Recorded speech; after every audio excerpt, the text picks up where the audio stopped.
중1 여러분 반갑습니다. 우리 친구들 중간고사 이제 잘 끝나고 이제 조금 한시름 놓았죠. 이제는 우리가 기말고사 범위에 포함되는 부분을 하겠는데요.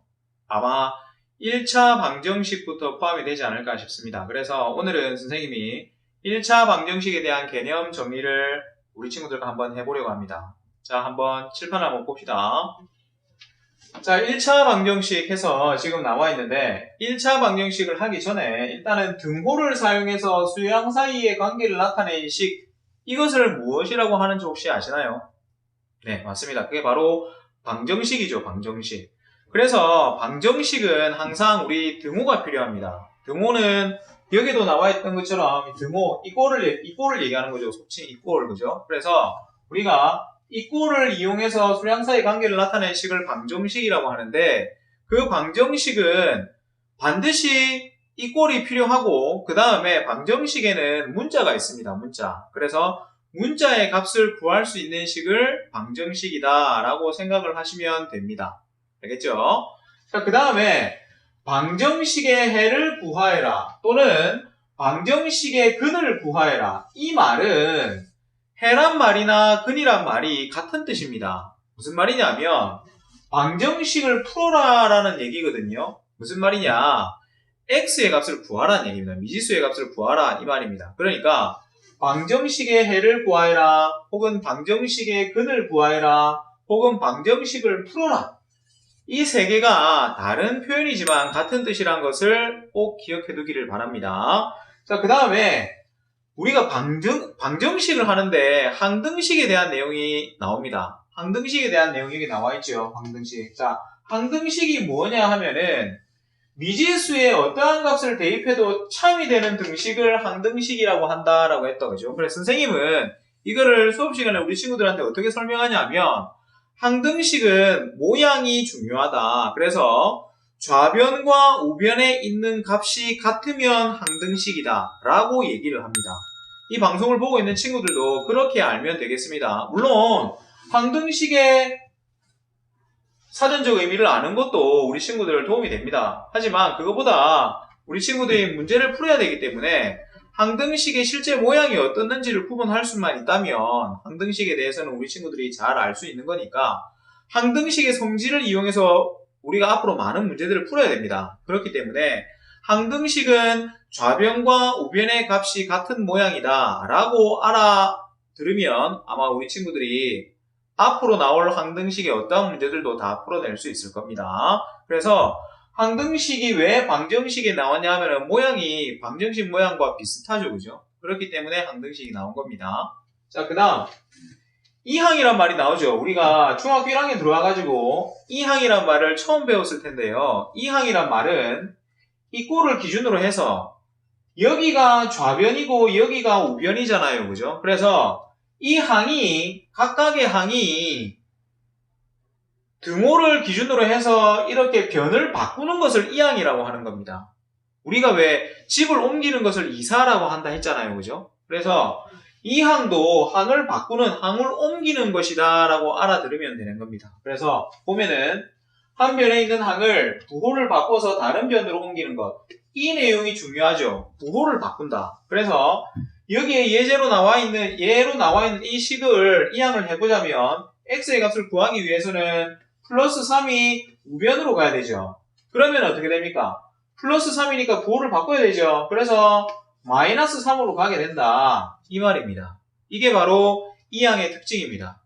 플러스가 이항되면 마이너스로, 마이너스가 이항되면 플러스로, 곱하기가 이항되면 나누기로, 나누기가 이항되면 곱하기로, 이게 바로 이항의 특징이니까 우리 친구들 잘 기억을 해두기를 바랍니다. 이미 알고 있죠, 그죠? 자, 그 다음 1차 방정식이란, 아까 선생님이 방정식에 대한 내용은 우리 친구들하고 한번 나눴죠. 뭐라고 했죠? 등호를 포함한 식이 방정식이다. 좀 더 정확하게 얘기하면 문자의 값을 구할 수 있는 식이 바로 방정식이다 라고 했는데, 거기에서 그 중에 1차 방정식이 뭐냐 하면은 차수가 1차인, 그러니까 1차식 이꼴 제로의 꼴로 나타내지는 방정식이 바로 1차 방정식이다, 이렇게 얘기할 수 있습니다. 차수가 1차란 말은 우리 여기 있는 얘처럼 지금 x의 지수가 얼마인지 안 보인다고 이게 차수가 없는 차수가 아니죠. 1이라는 숫자가 여기 있는 겁니다. 맞죠? 그러면 이렇게 되어 있는 식은 바로 우리가 1차 방정식이라고 할 수 있다. 이 얘기입니다. 알겠습니까? 자, 그렇다면은 예제 문제를 한번 풀어보면서 우리가 좀 더 1차 방정식에 대한 내용을 한번 짚어보기를 바랍니다. 자, 봅시다. 2x 플러스 7은 ax 플러스 4가 x에 대한 1차 방정식이 되기 위해서 1차 방정식이 되기 위한 a의 조건을 구하라 라는 문제가 있다. 그죠? 자, 우리 친구들 x의 값을 구하라 라는 문제는 잘 푸는 편인데 어떠한 것의 조건을 구하라, 어떠한 문자의 조건을 구하라 이런 표현들은 조금 어려워하는 경향이 있더라고요. 자, 이 문제는 이 항을 통해서 일단 우리가 정리를 해야 됩니다. 어려워하지 않아도 됩니다. 한번 보세요. 일단은 우리가 이 항 배웠으니까 한번 해봅시다. x항을 좌변에다 두고 상수항을 우변에다 둡시다. 됐습니까? 그러려면은 여기에 있는 ax가 좌변으로 이항돼야 되고 여기에 좌변에 있던 플러스 7이 우변으로 이항돼야 되겠죠. 맞나요? 자, 그러면 선생님이 식을 밑에다 써볼게요. 2x-ax는 4-7 이렇게 표현할 수 있겠죠. 자, 그 다음에 이 녀석을 우리가 이렇게 표현할 수 있죠. 2-ax는 4-7 이렇게 해서 이렇게 표현할 수 있죠. 2-ax. 자, 그렇다면 한번 보세요. 지금 이 문제가 뭐냐면은 여기 있는 주어진 식이 x에 대한 1차 방정식이 되도록 하는 조건을 구하라 라고 했는데 한번 보세요. 지금 우리가 x의 개수가 2-a라고 나왔다. 그죠? x의 개수가 2-a라고 나왔는데 만약에 이 개수가 없어지면 어떻게 되는 겁니까? 그러니까 이 개수가 0이 되면 어떻게 되는 겁니까? 얘는 x항이 없어져 버리는 거죠. 그럼 얘를 1차 방정식이라고 할 수 있을까요? 등호만 있다고 1차 방정식이라고 할 수는 없죠. 왜 그러냐면 방정식은 문자를 구하기 위한 식인데 문자가 없어지는 거잖아요. x의 개수가 0이 된다면 그렇잖아요. 그죠? 자, 여기까지 선생님이 얘기한 이유를 알겠죠? 왜냐? 우리가 구하고자 하는 a의 조건은 자, 2-a가 x의 개수인데 이 개수가 0이 되면 되겠습니까? 안 되겠습니까? 예, 맞습니다. 안 됩니다. 그죠? 그래서 자, 여기다 쓸게요. 2-a는 절대로 0이 되면 안 됩니다. 맞습니까? 따라서 -a를 이항시키면 따라서 a는 2가 되면 안 된다는 것이 바로 a의 조건이 되는 겁니다.